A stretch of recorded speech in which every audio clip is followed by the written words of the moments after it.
పరలోకమందున్న మా తండ్రి అనే మాట ఇక్కడ నేర్పిస్తూ ఉన్నాడు. ముఖ్యంగా ఈ ప్రార్థన ఎవరికి నేర్పిస్తూ ఉన్నాడు? తనను వెంబడిస్తున్న శిష్యులకు నేర్పిస్తూ ఉన్నాడు. తనను వెంబడిస్తున్న శిష్యులకు మాత్రమే పరలోకమందున్న మా తండ్రి అనే పదాన్ని వారికి తెలియచేస్తూ ఉన్నాడు. కారణం ఏమిటి? అప్పటి కాలంలో ఇశ్రాయేలు ప్రజలందరూ కూడా దేవుణ్ణి పరలోకమందున్న మా తండ్రి అనే స్థితిలో వారు లేరా?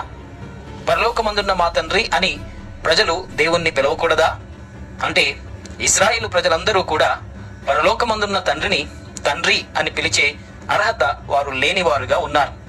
అందుకే ఉదాహరణకు బాప్తిసమిచ్చే యోహాను మత్తయి రాసిన సువార్త 3వ అధ్యాయం 7వ వచనంలో ఇశ్రాయేలు ప్రజలందరినీ దేవుని సంతానం అనే మాటతో సంబోధించకుండా సర్ప సంతానమా, రాబో ఉగ్రత నుండి మిమ్మును ఎవడు విడిపిస్తాడు అని సర్ప సంతానమా అనగా అపవాది సంతానమా అని అంటున్నాడు. కానీ దేవుని సంతానమా అనే పదాన్ని బాప్తిసమిచ్చే యోహాను ఉపయోగించలేదు.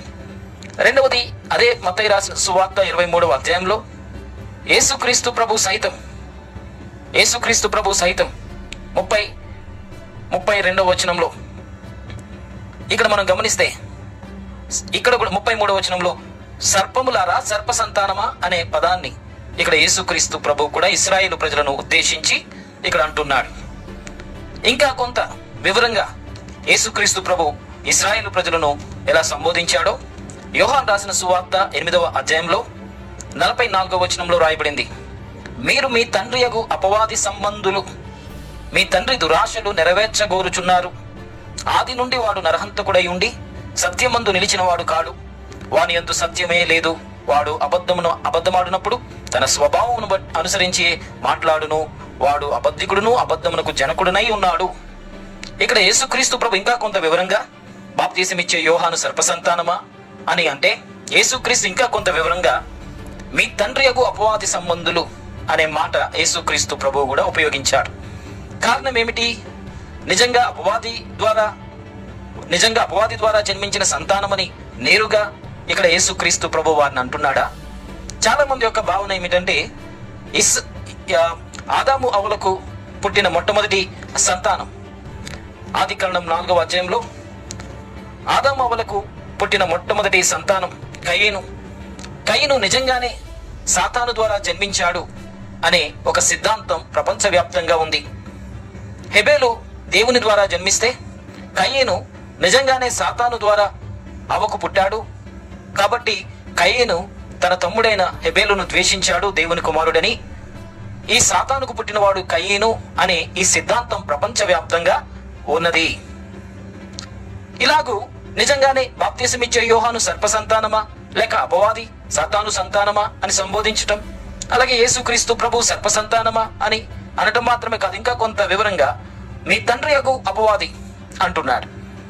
ఇదంతా మనం ఆలోచన చేస్తున్నప్పుడు అసలు నిజంగానే ఈ సర్ప సంతానము లేక అపవాది సంతానము అంటుంటే ఈ పడద్రోయబడిన దేవుని దూతలకు నిజంగానే సంతానం ఉన్నారా అనే భావన అనేక మందికి కలిగింది. కాబట్టి ఈ పడద్రోయబడిన దేవుని దూతలు కూడా భూమి మీద పిల్లలను కంటున్నారు అనే భావనతో ఎంతవరకు వారి నమ్మిక పెరిగింది అంటే, పడద్రోయబడిన దేవుని దూతలుగా మార్చబడిన దురాత్మల సమూహం సాతాను మాత్రమే కాదు, దేవుని దూతలకు కూడా పిల్లలను కనే సామర్థ్యం ఉంది అనే భావన. ఆదికాండంలో ఉన్న ఈ కయీను నిజంగా అపవాదికి జన్మించాడు అనే భావన తర్వాత కాలంలో ఆదికాండం 6వ అధ్యాయంలో దేవుని కుమారులు అంటే దేవుని దూతలని, దేవుని దూతలు కూడా పిల్లల్ని కనడానికి వారు కూడా సామర్థ్యత కలిగిన వారు అనే భావన అనేక మంది సిద్ధాంతపరంగా నమ్మిక ప్రపంచవ్యాప్తంగా ఉన్నది. అయితే వాక్యం ఏమని సెలవిస్తుంది? అసలు దేవుడు భూమి మీద మీరు ఫలించి విస్తరించి భూమిని నిండించండి అని ఎవరికి దేవుడు ఆజ్ఞాపించాడు? ఈ భూమిని స్వతంత్రించుకోమని ఎవరికి దేవుడు చెప్పాడు? భార్యాభర్తలుగా సృష్టించబడిన ఆదాము అవ్వలకు మాత్రమే మీరు ఫలించి అభివృద్ధి పొంది భూమిని నిండించి విస్తరించండి అని, వారు ఫలించే రీతిగా సంతాన అభివృద్ధి పొందే రీతిగా దేవుడు వారిని ఆశీర్వదించాడు.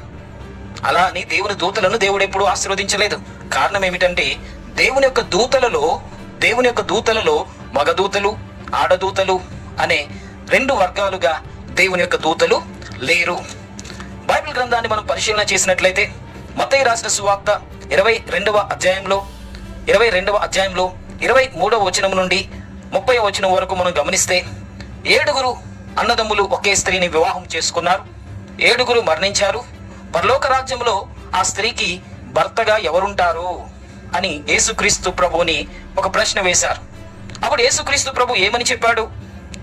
మత్తయి రాసిన సువార్త 22వ అధ్యాయం 29, 20, 30 వచనాల్లో మనం గమనిస్తే, అందుకు యేసు, లేఖనములను కానీ దేవుని శక్తిని కానీ ఎరుగక మీరు పొరబడుతున్నారు అన్నాడు.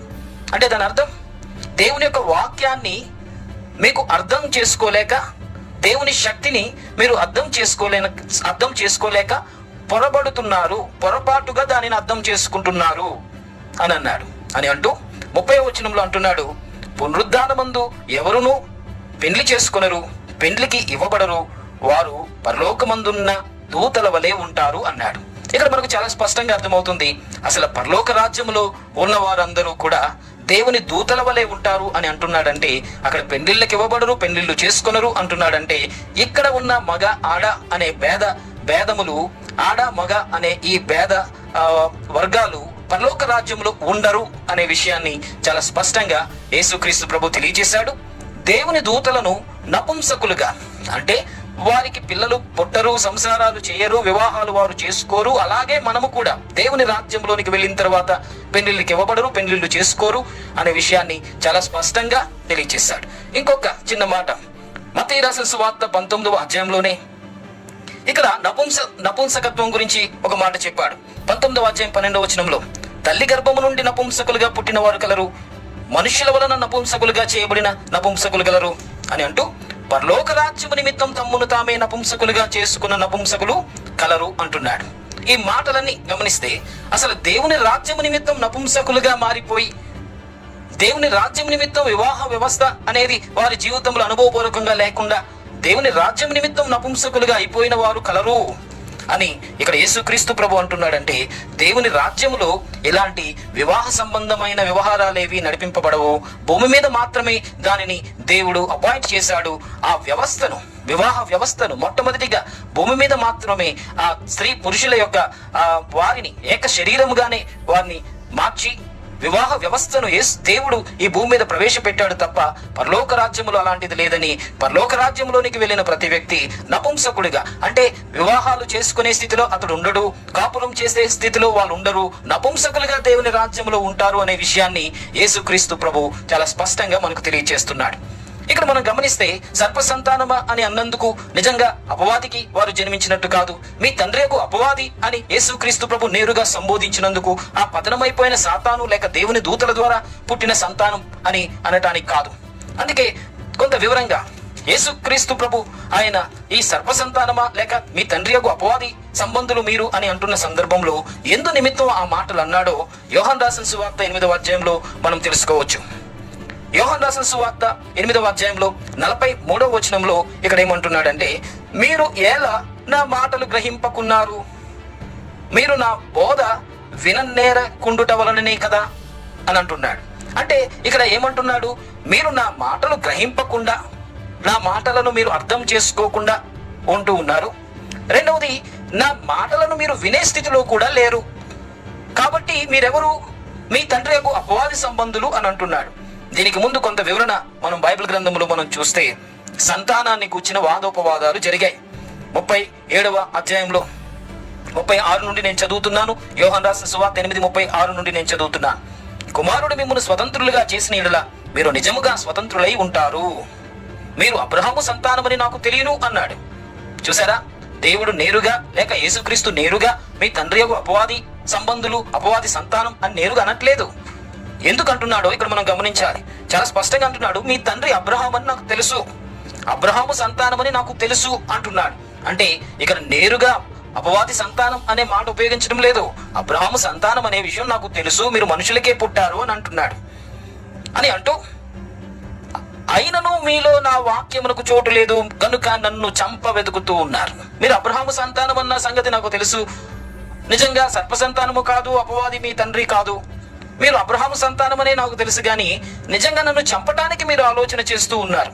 40వ వచనంలో, దేవుని వలన వినిన సత్యము మీతో చెప్పిన వాడనైన నన్ను మీరిప్పుడు చంప వెతుకుచున్నారే, అబ్రహాము అట్లు చేయలేదు, మీరు మీ తండ్రి క్రియలే చేయుచున్నారు అని అంటూ, ఆ తండ్రి అబ్రహాము కాదు, మీ తండ్రి క్రియలు అని సంబోధిస్తున్న సమయంలో మీ తండ్రి క్రియలే మీరు చేస్తున్నారని అంటున్న సందర్భంలో ఇక్కడ అపవాది సంబంధులు అనే ఉపమాన రీతిగా, అలాంటి భావాన్ని ఇచ్చే రీతిగా, మీరు అబ్రహాము సంతానం అన్న సంగతి నాకు తెలుసు, మనుషులకే పుట్టారు అపవాది కాదు అని అంటూ, మీరు నన్ను చంప ఉద్దేశించారు, అలాగ మీ తండ్రి అయిన అబ్రహాం అయితే చేయలేదు కదా, అబ్రహాము మీ తండ్రి అనుకుంటున్న మీ అబ్రహాము అలా చేయలేదు, నన్ను చంపటానికి గానీ నాకు వ్యతిరేకంగా ఉండటానికి గానీ అలాంటి ప్రయత్నం చేయలేదు, కానీ మీరు చేస్తున్నారు అంటే మీ తండ్రి అగు అపవాది సంబంధులు అనే మాట 44వ వచనంలో అనవలసి వచ్చింది. 43వ వచనంలో రాయబడింది, మీరేలా నా మాటలు గ్రహింపకుండా ఉన్నారు, నా బోధ విననేరకుండుట వల్లనే కదా అని అంటూ మీ తండ్రి అగు అపవాది సంబంధులు అనే మాట ఇక్కడ యేసుక్రీస్తు ప్రభు ఉపయోగించాడు. ఇటు రీతిగా యేసుక్రీస్తు ప్రభు అబ్రహాము సంతానం అనేదే ఒప్పుకున్నాడు. మాట వినకుండా ఉన్నందుకు, మీరు నా మాట గ్రహించకుండా, నా మాట మీరు వినకుండా ఉన్నారు కనుక మీ తండ్రి యొక్క అపవాది సంబంధులు అని అన్నాడు. అంటే యేసుక్రీస్తు ప్రభు మాట వినకపోతే అపవాది సంబంధులు అవుతారా? అవుతారు. ఎందుకు అవుతారు అంటే, యేసుక్రీస్తు ప్రభు ఎవరని బైబిల్ చెప్తుంది? యోహాను రాసిన సువార్త 1వ అధ్యాయం 1వ వచనం ప్రకారంగా, ఆదియందు వాక్యం ఉన్నది, వాక్యం దేవుని వద్ద ఉండని, వాక్యమే దేవుడుగా ఉన్నాడు. ఆ వాక్యమే దేవుడుగా ఉన్నాడని బైబిల్ చెప్తుంది. అదే యోహాను రాసిన సువార్త 1వ అధ్యాయం 14వ వచనం ప్రకారంగా, ఆ వాక్యమే శరీరధారిగా కృపాసత్య సంపూర్ణుడిగా ఆయన మన మధ్య ఒక మనిషిగా ప్రత్యక్షమయ్యాడు. దేవుని మహిమ వలె ఆయన ఈ లోకంలో ప్రత్యక్షపరచబడ్డాడు అని బైబిల్ సెలవిస్తుంది. అంటే ఆ వాక్యముగా ఉన్న దేవుడే యేసుక్రీస్తు, యేసుక్రీస్తే దేవుని యొక్క వాక్యం. కాబట్టి ఆ వాక్యముగా ఉన్న యేసుక్రీస్తు యొక్క మాట వినకపోతే వారు అపవాది సంబంధులు అని ఖచ్చితంగా యేసు ప్రభు అంటాడు. కాబట్టి యేసుక్రీస్తే దేవుని మాట, కాబట్టి దేవుని మాటను వ్యతిరేకించేవాడు అపవాది, కాబట్టి ఆ అపవాది సంతానం అనే రీతిగా యేసుక్రీస్తు ప్రభు అన్నాడు తప్ప, నిజంగానే ఆ పట్టణమైపోయిన దేవుని దూతలకు సంతానం పుడతారు అన్న మాటను బట్టి అలా యేసుక్రీస్తు ప్రభు అనలేదు. ఇక్కడ మనం గమనిస్తే ఈ ప్రార్థన ఇక్కడ నేర్పిస్తూ ఉన్నప్పుడు, మత్తయి రాసిన సువార్త 6వ అధ్యాయంలో ప్రార్థన నేర్పిస్తూ ఉన్నప్పుడు అందరికీ సంబంధించి అనట్లేదు. ఎవరైతే యేసుక్రీస్తు ప్రభువును వెంబడిస్తూ ఉన్నారో వారికి మాత్రమే చెబుతున్నాడు. మీరు ప్రార్థన చేస్తూ ఉన్నప్పుడు పరలోకమందు మీ తండ్రి ఉన్నాడు అనే విషయాన్ని మీరు గుర్తించాలి అంటున్నాడు.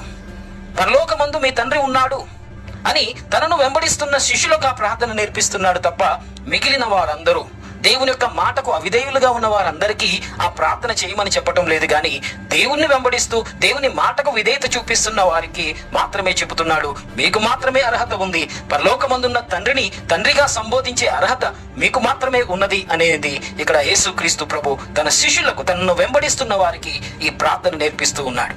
కాబట్టి మొట్టమొదటిగా తండ్రి అని పిలవటానికి మనము దేవుని కుమారుడుగా మార్చబడాలి. ఆయన కాచిన రక్తం బట్టి పరిశుద్ధపరచబడి తండ్రి అని పిలిచే అనుభవంలోనికి మనం రావాలి.